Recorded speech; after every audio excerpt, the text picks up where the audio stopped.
in my research about gratitude is that there's actually some things you can do that actually prohibits you from being grateful. I call them the gratitude breakers. So I've got 8 of them listed here. So the first one is an attitude of complaining. An attitude of complaining. What we have found is that when people complain or are dissatisfied frequently, it actually inhibits them from being grateful. It's kind of like having a positive and a negative. If you have a choice every day when you wake up, which you do, to either have a more positive outlook on your life or a more negative outlook, you can choose that. And you can do the same thing about being grateful. You may feel like right now that things may not be going good for you, or that you don't have a lot, or whatever it may be. But I can tell you, if you really were to be honest with yourself, there's things that you can be grateful for. We all can. No matter how bad life gets, you can be grateful. So, an attitude of complaining or dissatisfaction. Number 2, you're going to love this one, guys. A sense of entitlement. Yes. So, we live in a day and age today where entitlement is rampant, right? People believe that they just deserve things just because they breathe air. People don't understand what the concept of working hard for something is anymore. They just feel like they deserve it. And so that keeps you, I mean, if you think about it, if you just watch the news today, and you watch everybody that's complaining and they're dissatisfied and they have this entitlement attitude, you can see they're not grateful. They don't get it. They don't understand where they live. They don't understand the opportunity that is surrounding them and surrounding us. And so when you have a sense of entitlement, that I deserve something, that inhibits your ability to be grateful. Number 3, pride and control. Okay. Now, as business owners, I'm going to tell you right up front, you need to be in control. You need to know where the money's coming from, how the money's going out, signing the checks. I get it. You need to have control. I'm talking about people who feel like they have to control others. Because what happens is, if you really understand control, at the very essence of control is fear. The reason people want to control others and control their situation is because they're afraid. It's about fear. And when you're expressing fear, it's almost impossible to express gratitude because the two don't go together. Because the opposite of fear is courage.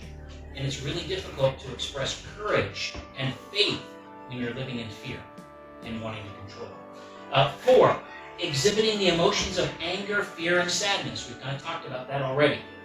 But when you're angry, it's very difficult for you to be grateful. It's difficult for you to be positive. I mean, that emotion is so strong, and you release those cortisol chemicals.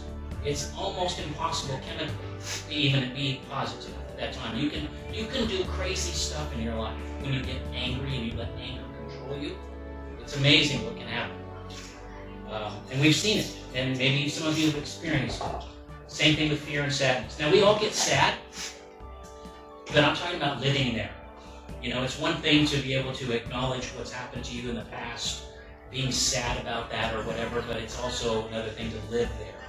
There comes a point in someone's life where you have to be able to accept it and move on and start a new chapter in their life. Number 5 is external distractions. I got a great little story on this one. So in 2016, I really got into the political aspect of the elections. And every Sunday morning, I would be watching these shows, Meet the Press, Face the Nation, you know all of them, right? 4 hours every Sunday. My wife came to me one day and she said, Rich, I gotta tell you, I can't stand Sundays. And I'm like, what? Sundays are great. She's like, no, I can't stand them. I said, why? She said, because you're a completely different person on Sundays. She said, you're full of frustration, anger, you're just a complete different person. And I didn't even realize what it was doing to me. So when you are distracted by media, by what's on your computer, what's on your phones, all of that stuff, it plays a part in your ability to be grateful. Right? Because if you put garbage in, you're going to get garbage out.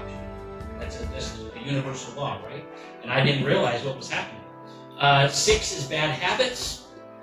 7 is a negative mental attitude.